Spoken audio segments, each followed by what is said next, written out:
విజయ్ తలపతి ఇప్పుడు తమిళనాడు ముఖ్యమంత్రి. ముఖ్యమంత్రి కాకముందు సినిమా రంగంలో కూడా విపరీతమైనటువంటి సక్సెస్ రేట్ ఉన్నటువంటి స్టార్ ఆయన.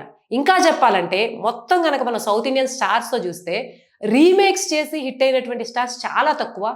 కానీ టాలీవుడ్ సినిమాలు ఎక్కువ మేరకు రీమేక్ చేసి టాలీవుడ్ స్టార్స్ కన్నా కూడా ఎక్కువ క్రేజ్ సంపాదించుకున్నటువంటి హీరో ఎవరైనా ఉన్నారు అంటే అది విజయ్ తలపతి మాత్రమే. విజయ్ తలపతి ఆఖరి సినిమా అంటే ప్రేక్షకుల్లో అంచనా పెరిగిపోయింది. అందులోనూ ఆయన ఆఖరి సినిమాగా అనౌన్స్ చేసిన వెంటనే ఆయన సీఎం అవుతారని కూడా ఎవ్వరు ఊహించలేదు. అందులోనూ ఆయన సినిమా ఆఖరి సినిమాని అనౌన్స్ చేసినప్పటికీ ఆ సినిమా విడుదల అవడానికి ఎన్నో ఇబ్బందులు ఎదుర్కొంది. ఆయన సీఎం అయ్యే టైంకి కూడా ఆ సినిమా విడుదల కాలేదు. ఆయన అనౌన్స్ చేసి ఆఖరి సినిమా అని చెప్పినటువంటి జననాయకన్ తెలుగులో జననాయకుడిగా 70 రిలీజ్ అయింది.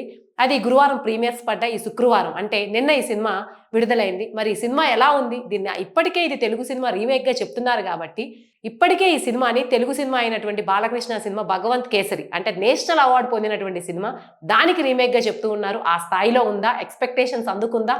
మరి విజయ్ తలపతి పొలిటికల్ సినారియో కూడా ఈ సినిమాలో ఉన్నటువంటి టాక్ వస్తుంది కాబట్టి ఈ నేపథ్యంలో ఓవరాల్గా ఈ సినిమా ఎలా ఉందో ఈ రివ్యూలో చూద్దాం.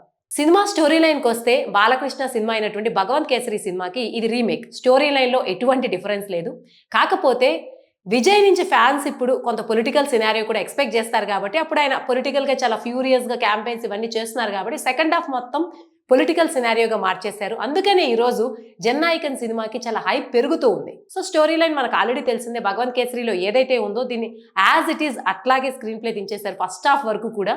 కాకపోతే దీనికి దానికి ఉన్నటువంటి తేడా ఏంటంటే భగవంత్ కేసరి ప్యూర్ బాలకృష్ణ చేసినటువంటి సినిమాల్లో యాక్షన్ కాకుండా కొంత ఎమోషనల్ డ్రామా ఉన్నటువంటి సినిమా ఏదైనా ఉంది అంటే అది భగవంత్ కేసరి. కానీ విజయ్ తీసినటువంటి ఈ సినిమాలో మాత్రం జననాయకంలో మాత్రం కొంచెం రివర్స్ యాంగిల్ కనిపిస్తుంది. అంటే ఫస్ట్ హాఫ్ కొంత ఎమోషనల్గా అనిపించినా మొత్తం సినిమా ఓవరాల్గా చూస్తే సెకండ్ హాఫ్ కానీ మొత్తం ఓవరాల్గా సినిమా జోనర్ చెప్పాలంటే ఇది పొలిటికల్ యాక్షన్ థ్రిల్లర్గా రూపొందిందనే చెప్పుకోవచ్చు. ఇక స్టోరీ విషయానికి వస్తే మొత్తంగా పేరు దగ్గర నుంచి చివరి సీన్ వరకు మొత్తం విజయ్ని కొంత పొలిటికల్గా కూడా హైలైట్ చేసేటువంటి ప్రయత్నం చేశారు. సో ఫస్ట్ తీసుకుంటే ఆయన పేరు తలపతి వెట్రికొండన్, దాని షార్ట్ ఫామ్ టీవీకే. ఆ పేరు వచ్చేలాగానే ఆయన పేరు తీసుకున్నారు. ఎందుకంటే ఆయన సినిమాలు మిగిలిన పేర్లు చూస్తే చాలా ట్రెండీగా ఉంటాయి. ఒక ఈ సినిమాకి మాత్రం టీవీకే షార్ట్ ఫామ్ వచ్చేలాగా ఈ పేరుంది.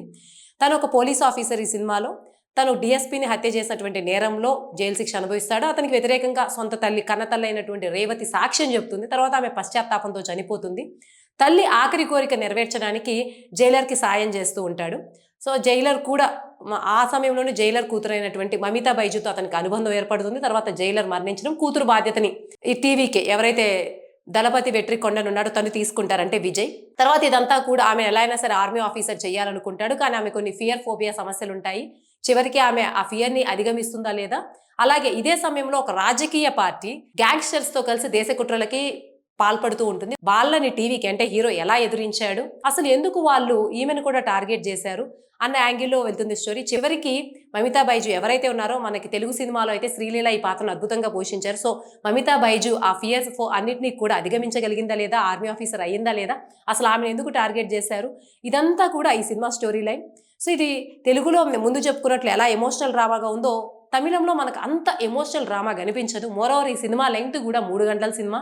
ఇప్పటికే తెలుగులో చూసేసిన వాళ్ళకి ఫస్ట్ హాఫ్ పెద్ద కొత్తగా అనిపించదు. కానీ సెకండ్ హాఫ్ మాత్రం విజయ్ ఏదైతే తను పొలిటికల్ క్యాంపెయిన్లో 2 పార్టీల మీద విరుచుకుపడ్డారో ఇక్కడ కూడా 2 పార్టీలు రాష్ట్రాన్ని ఎప్పటి నుంచో దోచుకు తింటున్నాయని ఇలా పొలిటికల్ సెటైర్స్తో అంటే ఇది స్టోరీలో కూడా బ్లెండ్ అయ్యేలాగా రాయడం వల్ల అది పర్టికులర్గా కనిపించకపోయినా ఆయన సీఎం అవడం వల్ల ఆ యాంగిల్ అయితే ఇప్పుడు చూసేటువంటి ప్రేక్షకులకు కనిపిస్తూ ఉంది. ఇంకొక వాదన ఈ సినిమా మీద వినిపిస్తూ ఉంది ఏంటంటే ఈ సినిమా గనక ఒకవేళ విజయ్ ఇంతకు ముందు సీఎం కాకముందు రిలీజ్ అయితే హిట్ అయ్యేదని కొందరు, లేదు ఇప్పుడు రిలీజ్ అవడం వల్లే ప్లస్ అయిందని కొన్ని వాదనలు వినిపిస్తూ ఉన్నాయి. ఎందుకంటే అప్పుడు కనుక ఆయన సీఎం కాకముందు రిలీజ్ అయ్యి ఉంటే ఇంకా ప్లస్ అయ్యేది ఆయనకి, ఈ సినిమా ఇంకా కలెక్షన్స్ ఉంటే. ఎందుకంటే ఆయన అప్పటికి సీఎం కాలేదు కాబట్టి ఆ సినిమా ఎలా ఉంటుందని ఆసక్తి పెరిగి ఎక్కువ మంది చూసేవాళ్ళు. ఇప్పుడు తీయడం వల్ల ఆ పంచ్ లైన్ పోయింది. ఎందుకంటే ఆయన ఏదైతే చేశారో సీఎం అయిపోయారు కాబట్టి ఇక అంత ఫ్యూరియస్ యాక్షన్ గానీ ఎవరు చూడాలనుకోరు. ఆయన ఇంకా ప్రాసెస్ లో ఉంటే ఆయన ఏం చేస్తున్నారని ఆసక్తి ఉంటుంది అనేటువంటి 2 భిన్నమైన టాక్స్ వినిపిస్తున్నాయి.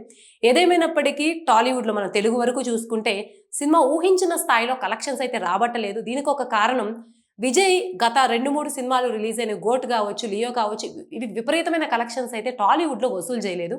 ఇంకొకటి ఇదే సమయంలో కిరణ్ అబ్బవరం నటించిన చెన్నై లవ్ స్టోరీ రావడం వల్ల ఎంతైనా కిరణ్ అబ్బవరం కూడా కా సినిమాతో కొంత కంటెంట్ రివెన్ హీరోగా పేరు తెచ్చుకుని 50 కోట్ల క్లబ్లో ప్రవేశించారు కాబట్టి కొంత అది కూడా సెట్ బ్యాక్ అనుకోవచ్చు. ఏదేమైనప్పటికీ ఓవరాల్గా సినిమా అయితే మన తెలుగు సినిమా రీమేకే.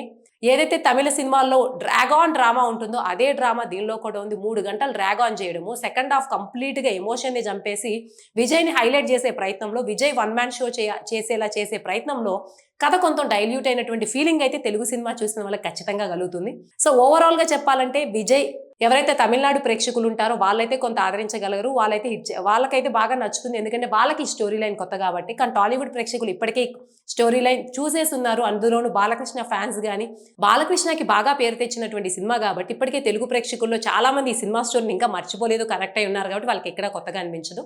ఏదేమైనప్పటికీ ఓవరాల్‌గా విజయ్ మొత్తం కెరీర్‌లో రీమేక్ సినిమాస్‌తో వచ్చారు కాబట్టి ఆయన చేసిన రీమేక్స్‌లో ఇది ఆయన లాస్ట్ సినిమాకి చెప్పుకోవడానికి ఆ పొలిటికల్ లీనియర్స్‌తో వాటితో బాగుందనే చెప్పుకోవచ్చు. సో ఈ జననాయకన్ సినిమా గురించి మీరేమనుకుంటున్నారో కామెంట్స్‌లో తెలియజేయండి.